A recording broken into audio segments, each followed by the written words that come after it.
안녕하세요 여러분, 드리머입니다. 오늘은 특별한 게스트가 한분 나오셨습니다. 보물행성 프로젝트의 대표이신 이보람 대표님과 오늘 같이 진행하겠습니다. 안녕하세요 대표님. 네, 안녕하세요. 네, 반갑습니다. 네, 반갑습니다. 네, 대표님 제가 네이버에서 이렇게 경력을 네. 이분이 도대체 어떤 분이신가 좀 검색을 해봤더니 네. 2002년에 라이코스로 시작으로 지금 한 20년 가까이 업력이 쌓이신 분이시더라고요. 네. 네. 딱 보면 이렇게 그 정도의 업력까지는 아니실 것 같다는 생각이 조금 드는데 네네. 좀 거품이 껴있는 거 아닙니까, 이래서? 제가 대학교 3학년 때 창업을 했거든요. 대학교 3학년 때? 네, 그러니까 나이가 나오겠지만 24년 정도 됐죠. IT 쪽에서 지금 이 회사가 세 번째 회사고요. 예. IT 경력을 굉장히 오래 가지고 있고, 라이코스부터 시작해서 그 인터넷 회사들의 또 취업도 해서 계속 또 회사 경력도 더블로 가지고 있었어요. 그래서 프로젝트도 많이 했었고, 네네. 메신저라든지 레이트온이라든지, 그리고 YG 엔터테인먼트 싸이가 유튜브에서 1억 뷰 만들고 그랬을 시점이 유튜버의 뷰가 뭐야 막 이제 막 초기에 막 화두 됐었을 때 또 저희가 그런 컨텐츠들을, 연예인 컨텐츠들을 중국이나 이런 데 또 유통하는 또 플랫폼을 개발을 해서 전 세계 11개의 특허를 가지고 있었고, 또 구글에 초청받아서 기술 검토 및 투자 문의 이런 것도 한참 진행했었고, 그런 IT에 살아있는 삶을 정말 고인물? 네, 경험해 온, 몸으로 겪어낸 경력을 가지고 있죠. 20년 이상 이렇게 IT 쪽에 계시면서 최근에는 그런 블록체인 쪽 사업을 하고 계신 거잖아요. 네네. 이쪽으로 진출하시게 된 이유는 뭐예요? ICO라는 걸 하게 되면 굳이 마케팅을 하지 않아도 전 세계에 있는 사람들이 우리가 만든 서비스를 선 마케팅을 하는 거구나. 두 번째로는 투자받고 벤처 만들어서 기관들 투자 받으려고 정말 한 1, 2년 이상 돌아다니고 또 자금 떨어지면 돌아다니고 해야 되는 게 벤처인데, 전 세계의 자금을 모을 수 있구나. 쉽게. 와, 이건 너무 좋은 사업을 할 수 있는 거겠다. 그리고 이렇게 전 세계에 서비스가 나오기 전에 프리마케팅을 할 수 있다면 무언가를 만들어도 세계적인 걸 할 수 있겠다 해서 이제 그래, 그러면 인스타그램을 이길 뭔가를 만들어보자. 유튜브나 구글이나 이렇게 시작을 하게 됐죠. 그게 벌써 4년이 됐습니다. 지금 최근에는 다른 플랫폼? 플레이메타라는 플랫폼을 런칭을 하셨어요. 네네. 이거는 또 뭔가요? 위믹스라고 주는 게 좋은 얘기인지 모르겠지만 요즘 한창 이슈였죠. 미르코 글로벌 성공하면서 위믹스 난리 났었죠. 네, 근데 또 토큰을 판매해서 또 최근에 또 분위기는 안 좋습니다만. 분위기는 안 좋아서 제가 비교하기는 뭐하지만 개념상은 그래요. 그래서 저희 플랫폼에는 저희가 토큰도 만들어주고 지갑도 제공을 해주고 게임도 온보딩을 해주고 컨설팅도 해주는 일종의 플랫폼이에요. 솔루션이에요.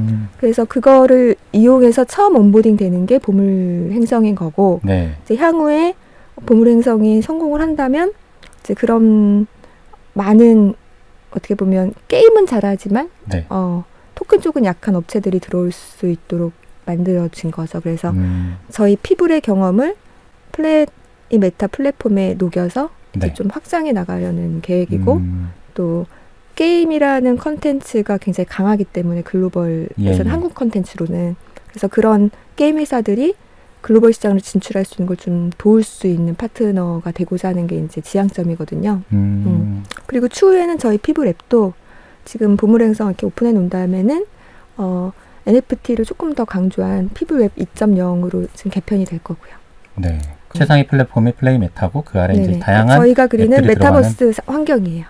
그거를 저희가 플레이메타, 놀자, 우리 메타버스처럼 이렇게 플레이메타, 그리고 우리가 그 공간을 만들어 줄 테니까 경험이 없는 많은 업체들이 우리 함께 갔으면 좋겠다. 들어오셔라. 네, 그리고 거기에는 우리가 이미 상장도 경험했고 토큰을 설계해서 해왔던 PIB라는 통화를 기축 통화로 그렇게 이제 바로 바꿔서 유동성 공급을 할 수 있는 그런 모델들로 비즈니스가 만들어졌고 보물행성이 적용이 돼 있는 거예요. 그래서 그걸 보시면 많은 게임 업체들이 우리도 이렇게 하면은 될 수 있겠구나 이러지 않을까 생각을 해요.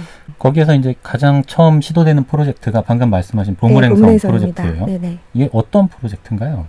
보물행성은 아까 게임파이라고 하셨는데 게임파이라는 말은 좀 쓰기도 해요. 게임파이에는 약간 디파이 쪽보다는 게임을 가지고 있는데 약간 보상이 나오는 이런 유가 조금 더 녹여져 있는 것 같아서 저희는 디파이라는 산업과 P2E라는 거를 이제 연결을 해서 그거를 이제 보물행성에 적용을 한 거죠.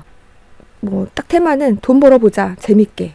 사실 돈 버는 것만큼 재밌는 게 없다라고 선배님이 얘기하는데 네, 저는 맞습니다. 돈 쓰는 재미를 느끼면서 사는 게 더 좋다고는 생각을 해요. 근데 어쨌든 그게 뭐 정답인지 모르겠지만 돈 버는 것도 재미 요소거든요. 네. 그래서 행성에서 돈을 벌러 이제 가는 광부들이 컴퍼니가 있고 광부가 있어요. 네. 그래서 우주 정거장에 컴퍼니들이 우주 정거장에 기지를 두고 광부들을 모아서 그 광부들이 행성에 있는 보물들을 채굴하고 그래서 계속 부자가 되는 어떤 형태의 얘기인데 이제 에피소드는 10개 정도로 구성이 돼서 1년 정도 유지를 해요. 그래서 처음에는 행성 채굴 시대가 있고 그리고 행성이 채굴된 다음에는 해적이 나타나서 약탈해 나가기도 하고 행성에 있다 보니 갑자기 행성 생명체가 등장을 하고 외계인이 또 등장하고 그러면 이 외계인과 맞서 싸우기에는 우리 광부들이 너무 약해요. 그러면 캐릭터를 계속 키워야 돼. 키우고 처음엔 곡괭이를 하나를 하면 이제 광물 하나가 나와요.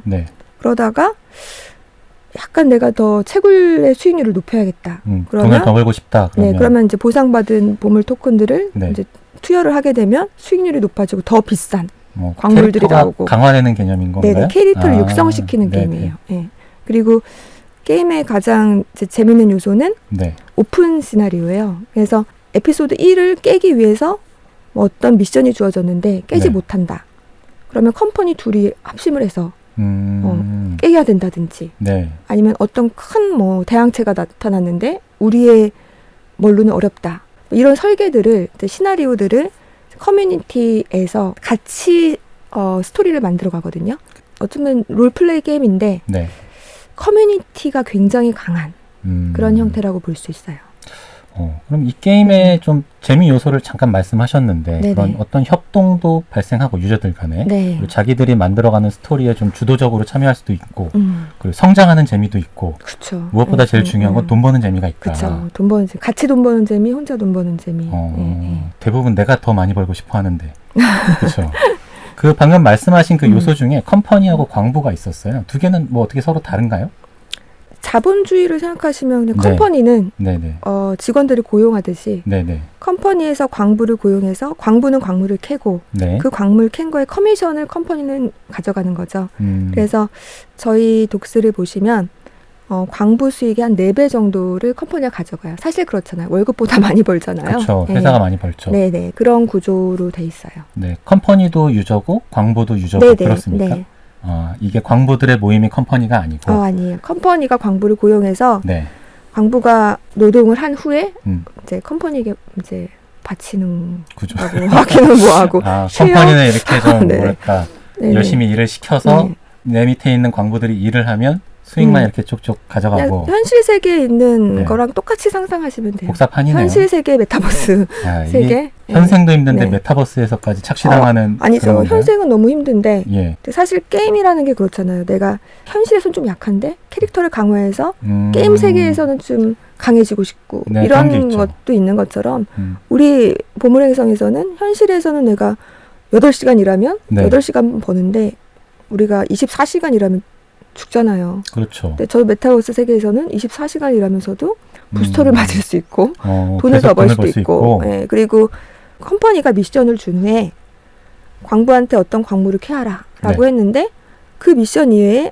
광부들이 스스로 뭐를 할 수도 있는 거죠. 뭐 이건 저의 상상인데 이제 각자 상상하는 거니까 도라지를 캐오라고 했는데 뭐 산삼을 발견을 하면 이 산삼은 내 것이 될 수 있는 거죠. 왜냐하면 컴퍼니 미션은 도라지니까. 그런 식으로 컴퍼니는 어쨌든 그러니까 어떤 업무 하나를 딱 주는데 그 업무를 해결하고 난 뒤에 부가적으로 뭔가 발생하는 수익은 모두 광부 거다. 이건 제 상상이에요. 왜냐하면 저희 이제 커뮤니티 저도 들어가봐서 이제 이거 이제 저희 그런 식으로 해주세요라고 또 할 수도 있는 거고 이것도 넣어주세요라고 할 수도 있는 것처럼 광부에게는 로또나 잭스팟 같은 요소가 되게 많은 거죠. 그런 식으로 어쨌든 부가적인 소득을 올릴 수 있는 기회들이 광부들에게 주어진다. 그리고 컴퍼니에 투표를 할 수 있고요. 투표는 뭐 어떻게 쓰입니까? 컴퍼니가 미션을 받으면 광부를 이렇게 모집을 해요. 이 네. 미션을 같이 하러 갈 사람. 네네네. 그랬을 때 광부들이 좋아 보이는 컴퍼니에 먼저 나 저기 갈래 이렇게 이제 투표를 할 수 있는 거예요. 네. 뭐 예를 들면 컴퍼니가 나는 뭐 수익률을 10% 더 줄게. 네. 이렇게 하는 컴퍼니가 있을 수도 있고 나는 복지를 더 줄 거야. 이런 컴퍼니가 있을 수도 있고. 그렇게 각 컴퍼니마다 네. 이제 정책을 다르게 가져갈 수도 있는 그리고 거군요. 투표를 많이 받은 컴퍼니는 수익률이 더 높아져요. 그러면 어떻게 보면 디파이에서의 어떤 투표 시스템이라고 볼 수 있거든요. 네네. 이제 투표권을 많이 가진 사람에게 더 많은 보상이 가는 그런 형태죠. 네. 그러면 이제 컴퍼니들끼리 되게 경쟁도 강해질 수도 있겠어요. 나중에는 더 많은 광부들을 유치하고 싶을 테니까. 근데 AI로 돌아가기 때문에 기본적으로는 배분이 나눠서 들어가요. 자, 근데 지금까지 얘기한 요소들만 들어보면 그냥 게임 같거든요. 되게 게임이 꼭 키워야 되는 요소가 있고 RPG 같기도 하고, 네, RPG 또 게임. 탐험 요소도 있고, SF를 배경으로 한 게임. 네네. 근데 디파이가 결합되어 있단 말이죠. 네네. 디파이는 어떤 역할을 하나요? 저희 게임은 네. 사실 게임이기도 하지만 디파이성이 훨씬 강해요. 그러니까 디파이 그래요? 전체에 네. 게임의 요소를 입혔다고 보는 게 맞거든요. 디파이에 게임이 묻은 거다? 네네. 그러니까 게임에 디파이가 있냐가 뭐 게임파이라고 막 만약에 표현을 한다면 저희는 디파이에 게임이 묻은 거니까 디파 게임이라고 해야 되나? 애매한 용어는 적절한 거 하나 만들어주시면 좋을 것 같아요. 그래서 제가 지금 최초로 시도된다고 하는 게 그래서 그런 말씀하신 그래서 거구나. 따르게 보면 게임을 위한 3D 요소나 뭐 게임의 이런 현란한 뭐 이런 쪽에 집중이 된 게 아니라 돈을 버는 디파이에 집중이 돼 있어요. 그러면 이 지금 말씀하신 그 수익 네네. 사실은 사람들이 가장 관심 가질 거는 내가 그러면 이 게임에 들어갔을 때 돈을 얼마나 벌 수 있는데 이걸 거잖아요. 그렇죠. 그건 대략 어느 정도로 예상을 하세요? 예를 들면 뭐 연간 얼마 정도는 벌 수 있다. 네가 연간 투자금이 뭐 100만 원이야 아니면 1000만 원이야 이랬을 때 몇 프로 정도의 수익을 예상할 수 있습니까? 그러니까 회사가 목표로 그러니까 프로젝트 팀이 목표로 지향하고 설계하고 있는 거는 100에서 400% 정도예요. 그래서 최소한 100% 이상은 나왔으면 좋겠다. 근데 뭐 100% 그러면 그거밖에 안 돼 이럴 수도 있는데 사실 아니에요. 다르게 이제 이 프로젝트의 아이디어가 처음 출발했던 것도 뭐냐면 은행에 넣어놓으면 1%도 안 되죠. 0.5에서. 그렇죠. 1% 되기도 힘들고 그게 되려 손해죠. 인플레이션 생각하면. 근데 사실 디파이 시장에서는 달러와 테더, 뭐 USDT와 뭐 이렇게 넣어놔도 지금 많이 줄어서 뭐 20%, 19% 이렇잖아요. 네. 사실 그냥 현금 바꿔서 암호화폐인 달러 같은 걸로 바꿔 넣어놔 이렇게만 얘기해줘도 20%인데 그걸 알려주기가 너무 힘든 거죠. 그쵸. 그래서 이런 친구들이 투자를 하는 케이스라면 10%도 훌륭하다라고 보지만 말씀하신 대로 암호화폐에 있는 분들이라면 100%는 돼야지라고 생각할 수도 있거든요. 어쨌든 저희 회사의 목표는 이런 토큰 설계에 의해서 최소 100% 정도를 유지한다면 정말 훌륭한 디파이 게임이 되지 않을까 이렇게 보고 있는 거죠. 그러니까 목표 수익률은 한 그 정도 유저들에게 100에서 400% 그리고 400%. 광부들이 그리고 컴퍼니는 이제 그 광부들이 한 4배 정도를 예상을 하고 있어요. 그럼 400에서 그 이상? 네네. 그렇게 구성을 했는데 잘 될 거라 보이는데 돌려봐야지 알겠죠. 만약 제가 자신 있습니다 이러면 뭐 사기꾼이죠. 네. 그게 그러면 소문이 나면 이런 수익률이 보장이 된다. 소문이 나면 사람들이 막 몰릴 거잖아요. 그래서 저희가 그 마케팅을 하려고 했던 거예요. 네. 안정적이구나. 근데 그렇게 되면 수익은 또 되려 이렇게 줄어드는 구조가 되지 않습니까? 그렇지 않게 설계를 해놓은 거예요. 아까 말씀드린 대로 유저가 늘면 줄고 그게 기존의 문제점이었기 때문에 저희는 매일 채굴되는 거를 한 명, 그러니까 게임에 한 명이 들어오면 한 명이 다 가져가냐 이렇게 설계돼 있질 않아요. 그래서 안정적인 수익률을 가져가는 거를 목표로 갖고 있어요. 그럼 리스크는 없습니까? 예를 들면 사람들은 굉장히 늘어났어요. 근데 그 안정적인 수익이 계속 유지가 되려면 어쨌든 하루에 채굴할 수 있는 채굴량이 한계가 정해져 있다고 하셨고 그러면 그거를 여러 사람들이 n분의 1로 채굴을 할 텐데 그러면 내가 얻게 되는 토큰의 수량이 점점 줄어들게 될 거잖아요. 유저가 늘면. 그렇다는 얘기는 내가 일정한 수익을 얻으려면 토큰의 가격이 계속 올라가줘야 되잖아요. 계속 올라가진 않더라도 유지는 돼야 되는 거죠. 최소한 유지가 돼야 그게 되죠. 디파이의 문제인 거죠. 근데 그게 안 되면 유지를 위해서 저희가 NFT 판매 대금을 운영하는 펀드를 바이백을 계속 해주는 거죠. 그래서 바이백을 통해서 최소한 어느 정도의 그 가격 방어를 하겠다는 게 기본 설계인 거죠. 그런 식으로 어쨌든 토큰 가격을 항상 어느 정도 일정 수준 이상 유지하게끔 하겠다. 그게 이제 강력한 바이백이 그쵸. 그 정책을 얘기하신 거군요. 그리고 투명한 운영인 거죠. 회사가 저 자금을 저렇게 비싸게 팔아가지고 저거를 모으면 얼만데 이런 얘기를 하시지만 그 모은 게 다 바이백을 위해 이용될 수 있는 건 거죠. 그래서 오히려 더 리스크를 줄이고 들어가는 프로젝트인 거죠. 그러니까 다른 프로젝트에 비해 리스크가 훨씬 적고 투명한 운영 말씀하셨으니까 사실 그 운영 쪽의 이슈도 이슈지만 유저들이 어떤 그 프로젝트, 크립토 프로젝트에 진입할 때 제일 우려하는 거는 이게 과연 믿을 만한 프로젝트인가? 이런 의구심에서 다들 출발을 한단 말이죠.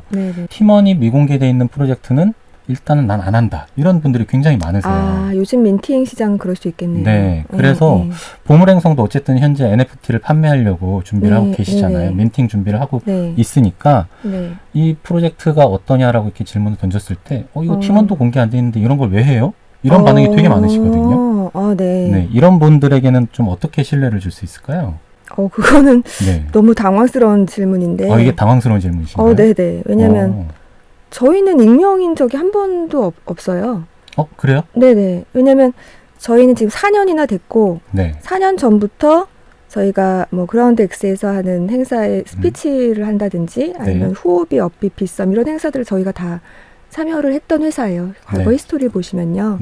거기 뭐 저희 CTO도 나와 있고 저희 개발진도 나와 있고 그리고 가장 중요한 건 팀원이 공개가 안 됐다는 거를 염려하시는 거는 최근에 이 민팅 시장에 뭐 제품도 없고 뭔가는 뭘 사는데 이거를 만들 사람들이 믿어도 되는 거야?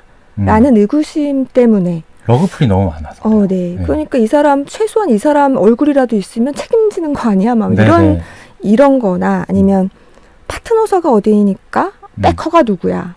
백허 보고 들어가자. 이런 거 같은데 사실 이거는 4년 전, 5년 전 ICO 할 때 상황이 그랬어요. 뭐 아무것도 없으니까 누가 하고 어드바이저가 누구고 누가 누구다라고 해서 들어갔는데 사실 지금 저희 입장에서는 이 회사를 믿고 이거를 해도 돼? 라고 질문하기에는 이 회사가 만든 서비스를 4년 동안 운영하고 있고 그리고 이미 다음 주에 2월 말에 게임이 오픈을 하기 때문에 그리고 누가 만들었냐? 피블이 만든 팀인 거예요. 피블팀이 같이 하고 있기 때문에 그냥 익명이 아니라 피블팀이 그냥 4년 동안 했던 정말 기술회사로서 기술 관련된 많은 파트너를 가지고 있고 조금 더 추가 설명을 드리면 삼성 블록체인 월릿에도 저희가 들어가 있고요. 카카오 클립에도 들어가 있어요. 그 팀원이 그대로 보물행성 프로젝트에 투입이 된 거예요? 다 같이 하고 있죠. 토큰 설계도 하고 있고요. 그래서 저희가 만들었다라고는 할 수 없는 게 저희는 퍼블리싱 회사이기 때문에 앞으로 수많은 게임들을 같이 런칭하겠지만 어쨌든 앞으로 피블이 어떤 프로젝트를 오픈을 한다라고 할 때는 그러니까 저희가 게임 디자인을 다 하고 뭐 3D 만드는 사람의 얼굴을 올려주세요. 뭐 디자인을 잘하는 사람의 영상 이걸 바라시는 건 아니잖아요. 그런 건 아니죠. 기술을 바라는 거잖아요. 그 블록체인 기술 그리고 토큰의 설계는 다 저희 팀이 같이 하는 거죠. 그런 논란이 왜 있냐면 글로벌 프로젝트 중에 스캠이며 뭐 러그풀이며 이런 것들이 너무 많다 보니까 너무 이제 같은 맥락에서 이제 국내 프로젝트도 쳐다보고 있는 거죠. 그래서 왜 여기 보통은 또 글로벌 프로젝트 보면 홈페이지에 자기 팀원들 얼굴과 그 사람들의 이력과 또는 뭐 링크드인 링크 이런 것들이 다 소개가 돼 있단 말이에요. 그나마 좀 안심할 수 있겠다라고 보는 프로젝트는. 근데 보물행성을 갔더니 아무것도 없는 거예요. 팀원들에 대한 이력이. 아무것도 없는 이유는요. 저희도 4년 전에 ICO 할 때는 다 있었어요. 얼굴, 양력 있었는데 서비스를 런칭해서 운영하는데 뭐 예를 들면 인스타그램 홈페이지에 가면 인스타그램만 있지 뭐 거기 개발팀은 없죠. 그렇처럼 없죠. 저희는 이미 저희의 크레딧을 가지고 서비스 플레이 메타를 오픈하기 때문에 구구절절 뭘 설명할 필요는 없는 구력이에요. 이미 우리는 오랫동안 이미 서비스를 했고 그리고 이미 4년 동안 유지되어 온 업체고 한데 그리고 뭐 굳이 그런 대기업의 뭐 이런 지갑들에 들어갔을 때는 이미 충분한 기술 검증을 다 해야지 아무나 넣어주진 않기 때문에 그냥 검증됐다고 볼 수 있거든요. 그렇군요. 이제 그런 것들을 그런 배경들을 잘 모르면 피블이라는 업체도 잘 모르고 보물행성으로 처음 이렇게 딱 컨택하신 분들은 일단 홈페이지만 딱 봤을 때 뭐야? 그런 생각을 하게 되거든요. 홈페이지 보면 보물행성 홈페이지에는 게임 얘기가 있으니까. 그렇죠. 그런 것도 있고 일단은 비싸고 맞아요. 가격대가 만만치 않은데 이거를 해보려고 해도 가격대가 만만치 않단 말이죠. 거기에다 팀원도 없고 그러니까 이거 뭐지? 한탕하고 먹튀하려는 프로젝트인가 이런 생각을 하게 되는 것 같아요. 네네. 그러면 좀 여쭤보면 이 팀원들은 대략 몇 분 정도가 이 프로젝트에 참여하고 있는 건가요? 저희는 많은 인원을 갖고는 있진 않아요. 네. 왜냐하면 4년 전에 개발하고 할 때는 해외 쪽만 뭐 20명씩 이렇게 뭐 같이 있었는데 네. 사실 저는 20년 동안 개발 회사를 했었어요. 네. 개발에 가장 중요한 건 개발하는 많은 사람이 있는 게 중요하진 않아요. 왜냐하면 한 명의 핵심 개발자가 네. 있고 그걸 얼마나 빠르게 협업해서 만드는지 이런 부분이랑 그 개발자가 계속 안 없어지고 같이 있는지 이것도 되게 중요한 부분이죠. 그래서 핵심 개발자들이 있고 나머지는 지금은 이제 피브렉 같은 경우에는 운영 업데이트하는 거는 한 명이 그냥 뭐 일주일에 한두 시간도 채 할 업무가 없거든요. 그런 식으로 업무를 쪼개서 쓰고 있기 때문에 유동적으로 운영을 하고 있어요. 그러니까 어쨌든 이 업계에서 고급 기술, 핵심 기술을 갖고 있는 분들은 핵심 멤버들은 계속 같이 있으시고 그때그때 필요할 때마다 이제 외주를 쓰시기도 하고 뭐 이런 형태로 운영을 하신다는 거죠. 프론트단, 백단 뭐 이렇게 언어단으로 다 쓰죠. 그걸 다 세팅해놓을 정규적으로 세팅할 필요는 없기 때문에. 네. 그러면 이제 슬슬 이 프로젝트의 민팅 얘기를 좀 해봐야 될 것 같아요. 네네. 중요하잖아요, 민팅이. 네. 이게 제가 쭉 살펴보니까 11일 날 민팅을 하시다가 중단했어요. 네네. 왜 중단하신 거예요? 앞서서 제가 설명을 드렸었는데 마케팅을 저희가 하질 않았었어요. 그래서 그렇죠. 민팅하기 열흘 전인가 이제 채팅방도 한두 명 이렇게 이제 오픈은 그 전에 좀 했지만 이렇게 들어오는 수준이었던 이유는 저희의 본래 마케팅은 게임 런칭을 하고 그리고 거기서 이제 안정적인 수익의 어떤 디파이의 수익이 나오면서 이게 이제 바이럴 마케팅이 되고 그리고 저희가 그러니까 국내에서 런칭을 하고 3분기에 이제 글로벌 런칭을 할 거라서 저희 민팅의 개수는 이제 천천히 이렇게 어차피 한정판이기 때문에 쭉 늘어가면 되지 완판을 할 계획이 전혀 없었거든요. 근데 딱 열었는데 이제 갑자기 몰려들고 예상치 못해갖고 이제 또 구매를 못하신 분들도 많아요. 그 거래소에서 이전을 못하고 코인원에서 뭐 지갑이 막히고 막 이런 이슈들을 너무 단기간 해결을 못하고 있는 상태에서 이참에 잘 됐다. 그러면 이참에 뭐 어떻게 프리세일 개념이었죠. 아는 사람만 들어와서 그냥 한 10% 정도만 판매되면 이제 게임 바로 시작하면 되거든요. 그래서 아기자기하게 게임 만들어가면서 커뮤니티에 사람들 모여서 이제 같이 만들고 수익 나눠 가지면서 이게 정말 안정적으로 수익이 나네 이런 것들을 경험치를 그 데이터를 가지고 이제 그래야 저희도 또 마케팅하는 자신이 있잖아요. 그런 자신감을 가지고 마케팅을 해야겠다 생각을 했는데 이제 그날 닫으면서 뭐 밤새 이제 민팅 대기하고 오신 분들도 있고 해서 그냥 그러면 이번 주 금요일 날 다 오픈을 하자. 그래서 만약에 저희가 뭐 의도적으로 마케팅을 해서 뭐 완판을 시켜야겠다는 목표를 잡았었으면 조금씩 팔았거나 뭐 1차, 2차 이렇게 나눴을 텐데 저희는 그냥 5,100개가 다 열려 있거든요. 그렇죠. 그래서 팔리는 만큼 팔고 이제 해외 글로벌 할 때 또 팔고 이제 이렇게 계획을 하고 있어요. 왜냐하면 판 금액을 전부 다 바이백으로 쓸 거라서 많이 모일 필요도 없고 뭐 적게 모이면 이제 물론 바이백 금액이 작아지니까 그래도 뭐 출발에 전혀 문제가 없기 때문에 그렇게 계획을 하고 있었어요. 이것도 되게 좀 신기한 게요. 제가 이제 NFT 이제 투자를 해보면서 느끼는 거는 사실은 완판이 안 되면 이건 망한 프로젝트인 거예요. 최근에 이 NFT 시장에 들어와 있는 유저들의 판단은. 근데 첫날 2월 11일 날 민팅을 하셨는데 많이 팔렸어요. 대표님은 많이 팔렸다고 판단을 하시잖아요. 깜짝 놀란 거예요. 근데 유저들의 입장에서는 이게 NFT만의 프로젝트였다면 이건 망한 겁니다. 이 프로젝트는. 그래서 들어가면 안 되는. 40분 있다가 그냥 닫았죠. 닫아버렸으니까 아마 열어놨으면 어쨌을지는 모르겠지만 완판은 안 됐겠지만 어쨌든 되게 좀 흥행하는 프로젝트를 보면 이게 뭐 1시간도 안 1시간이 뭡니까? 10분이면 끝나요. 원판이. 컨셉이 저희랑 완전히 달라요. 그러니까 이게 여기에서 좀 오는 괴리감이 좀 있는 것 같습니다. 그냥 NFT 사서 뭐 가격도 싸니까 여러 개 샀다가 확 오르면 팔 의도잖아요. 그렇죠. 아니면 뭐 가치 투자로 사진 않으니까. 저희는 기본 컨셉이 프리미엄 NFT를 소유한 분들과 장기적으로 같이 가려는 가치 투자로 그리고 그걸 만들어 보고 싶은 거지 네. 완판시켜가지고 딱 묵힌 다음에 무슨 2배, 3배 그게 목표는 아닌 거예요. 그러니까 장기적으로 꾸준한 수익을 그러니까, 홀더들에게 제공하는 게 목표다. 장기적인 연이율을 내는 게 목표인 거지 NFT 가격이 몇 배 됐어가 목표가 아니에요. 네. 최근 유행하는 PFP, NFT를 생각하고 접근하면 전혀 다른 얘기인 거네요. 그거랑은 전혀 다른 프로젝트라고 봐야 되는 거예요. 10만 원, 20만 원짜리 10개 사서 한 개 잘 되면 어때? 이거랑은 전혀 다른 프로젝트예요. 좀 갑자기 드는 생각이 좀 갈라노드 아세요 혹시? 네네. 그런 느낌하고 비슷한 맞습니다. 것 같아요. 네네. 갈라노드라고 생각하는 쪽이 맞다. 네네, 맞습니다. 그러면 좀 가격도 그 비싼 가격에 살짝은 이해가 될 것 같기도 하네요. 그렇게 노드라고 생각하니까 이해가 좀 돼요. 그런 느낌으로 접근하면 훨씬 더 이해하시기 쉬울 수도 있겠네요. 그런 목적으로 개발하신 거고 네네, 맞습니다. 그렇게 운영도 하실 거라는 거죠? 네. 그렇구나. 이제 조금 이해가 되고 있어요. 저도 이렇게 처음에 NFT로 접근했는데 너무 이게 안 팔리는데 전혀 그런 액션이 없는 거예요. 홍보도 안 하고 할 의지가 있는 건가 의심스럽게 생각이 들 정도로 아무 액션이 없어서 이상하다 싶었는데 이런 생각을 갖고 계셨군요. 네네. 그러면 이 5,100개가 어찌 보면 한정 판매 같은 느낌이 들기도 하는데 완전 한정이에요. 이거 못 사신 분들은 그럼 나중에 진입을 못 해요? 이 프로젝트에? 저희는 무료는 없어요. 그러면 예를 들어 5,100명이 홀더가 하나씩 가져갔어요.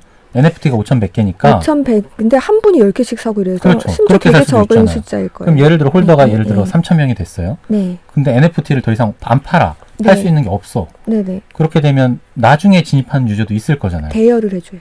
조금 쉽게 얘기하면 저는 어른들한테 이렇게 설명드리거든요. 블록체인 쪽에 건물을 하나 사두시고 거기서 매달 이자가 나오는데 NFT 하나 사두고 그냥 매달 이자 나오는 걸 생각하시면 쉬워요라고 표현을 하거든요. 그 NFT 갖고 계신 게 건물 소유하는 거랑 비슷한 느낌이다. 월세 받을 수 있다 이런 느낌으로. 그래서 저희 이제 디파이 게임은 요거를 기본으로 가만히 있어도 수익이 되지만 이제 조금 더 노력하면 건물도 깨끗하게 하고 뭐 이러면은 월세 좀 높여받을 수 있고요. 그렇죠. 건물보다. 인테리어도 하고 네네. 이제 그렇게 좀 설명을 드려요. 그런 개념이다. 네네. 그러면 이제 나중에 들어오시는 분들은 기존에 그 NFT를 보유하고 있는 분들한테 빌려서 써야 된다. 공짜로 빌려줄 수도 있고 임대하는 사람 마음이겠죠. 임대인 마음이니까요. 설정할 수도 있고 그냥 나 귀찮아 자동 이러면 내가 이거 안 할 때는 어른들 입장에서는 자동으로 놔두면 되고. 그럼 적정한 가격으로 이제 거래가 되는 겁니까? 임대가 되는 겁니까? 조건을 우선순위해서 그럴 경우에는 가격이 낮거나 뭐 이런 저희 독스에 자세히 나와 있거든요. 가격이 낮거나 아니면 이런 순위를 정해서 임대하는 사람들한테 이제 가고 조금 더 나쁜 조건이 뒤에 남는 거죠. 그렇게 되는 거군요. 그래서 실제 NFT는 5,100개지만 대여를 통해서 체험을 하거나 이제 이럴 수 있는 유저 수는 많아지니까 경험치는 굉장히 높아질 수 있죠. 그러면 나중에 이 NFT 자체도 거래가 될 거잖아요. 당연히 되죠. 그러면 지금 바로 돼요. 저희 민팅 1차 받으신 분들. 그래요? 네. 그러면 그것도 5,100개가 다 팔리고 나면 나중에 프리미엄이 붙을 수도 있겠네요. 당연히 그렇겠죠. 근데 야 이거 뭐야 들어갈 수가 없어. 게다가 저 보물행성이 운영하는 디스코드는 홀더만 들어간대. 또 그래요? 네, 홀더만 입장할 수 있어요. 지금은 카카오톡방을 운영하고 있지만 이제 게임이 오픈되면 홀더만 운영하거든요.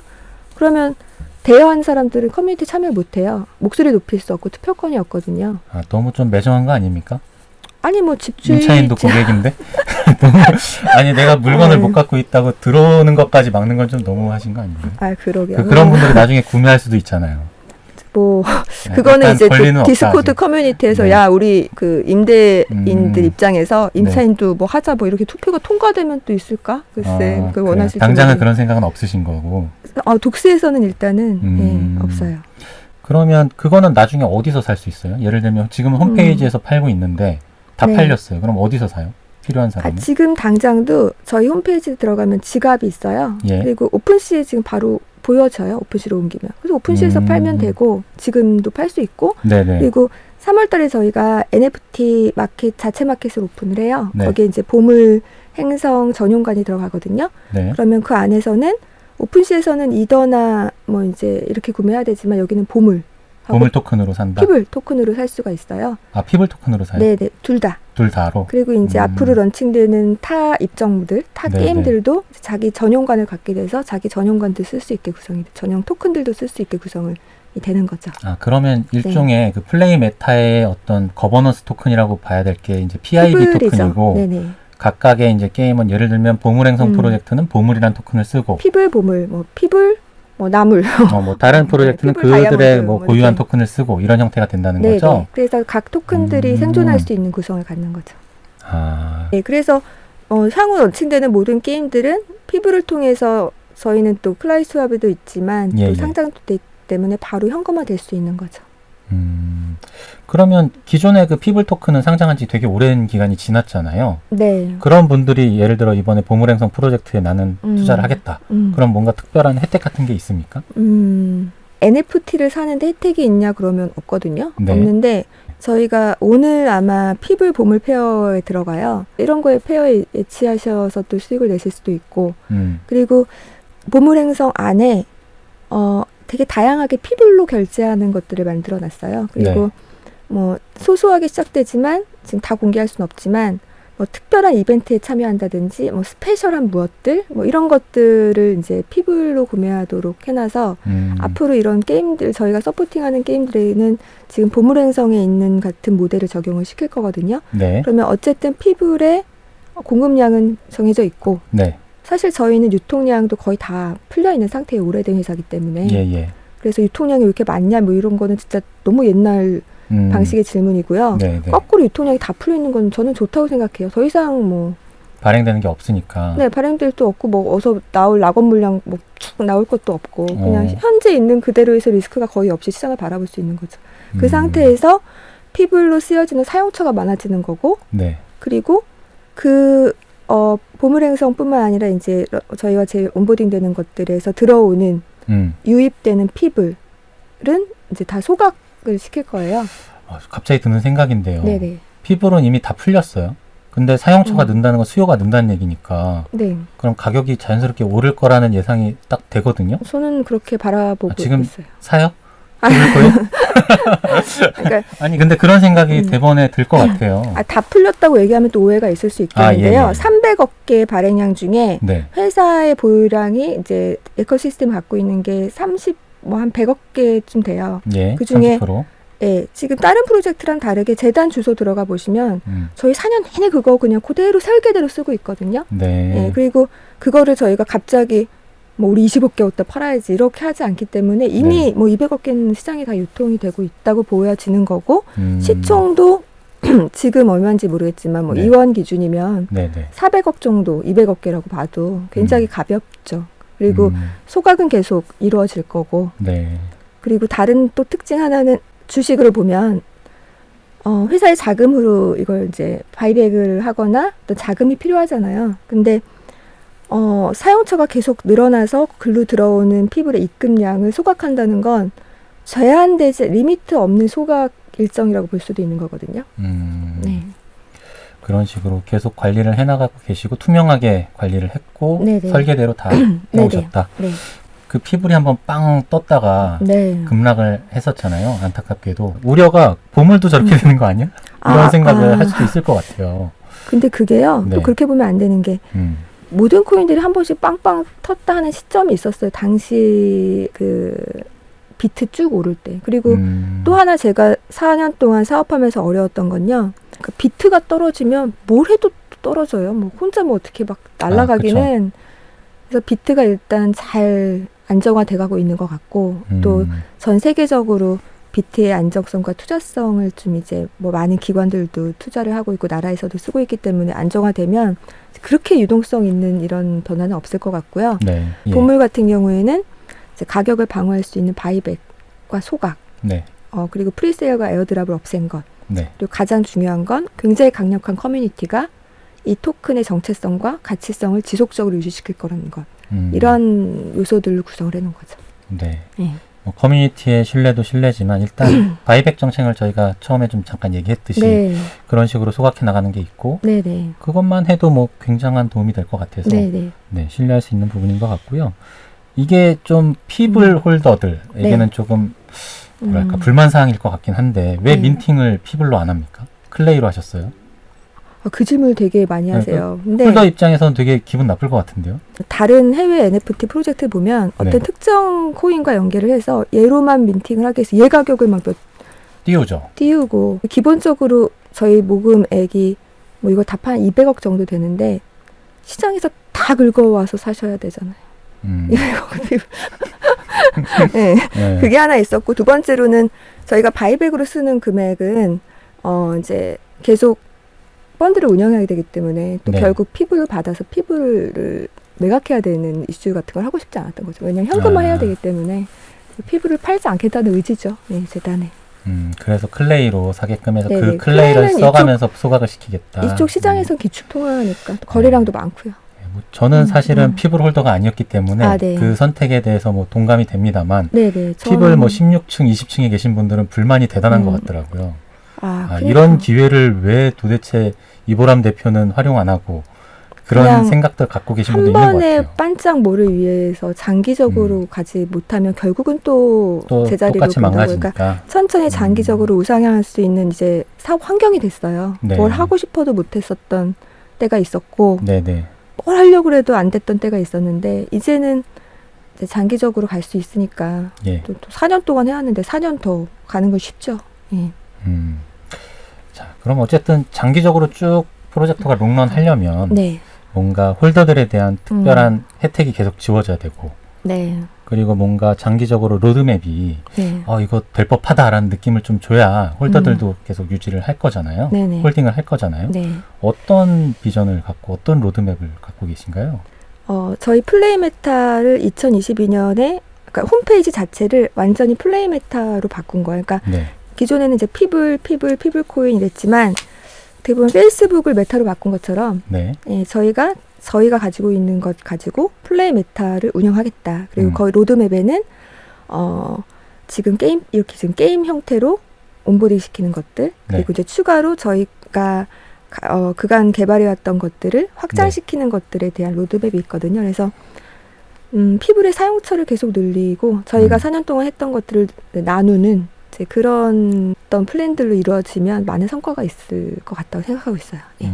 어쨌든 플레이 메타에 뭔가 프로젝트가 늘어나면 늘어날수록 장기적으로 네. 홀드할 이유가 생기고 피블의 가치도 올라가고. 근데 사실 뭐 100개, 200개 늘리겠다 이것도 큰 의미는 없고요. 보물 행성 자체가 성공을 하면 이게 케이스 스터디가 돼서 네. 그리고 이게 안정적인 정말 숫자가 나오고 네. 보물 토큰 가격도 오르고 피블도 오르고 사용처도 많고 수익률도 나오고 하면 이제 거기에서부터 하나하나씩 탄탄하게 이렇게 요거 딱 되면 요거 하고 이렇게 해야지 이거 해놓고 저거 해놓고 뭐 NFT만 팔고 이런 목적을 갖고 있진 않아요. 네. 좀 유저들이 좀 기대하는 게 좀 이런 것도 있는 것 같아요. 좀 뭔가 강력한 파트너사나 아니면 벤처 캐피탈이 투자를 했다거나 유명한 이런 부분들도 좀 기대는 하고 있는 것 같은데 이런 계획도 혹시 있으십니까? 지금은 이제 기술이 쌓이다 보니까 이 기술에 대한 컨설팅 제휴도 좀 많이 오고 있고요. 네.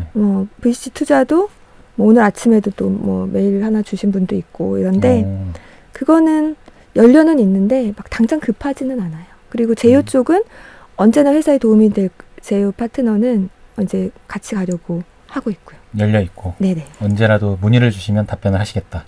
그건 아니고 저희에게 도움이 되다.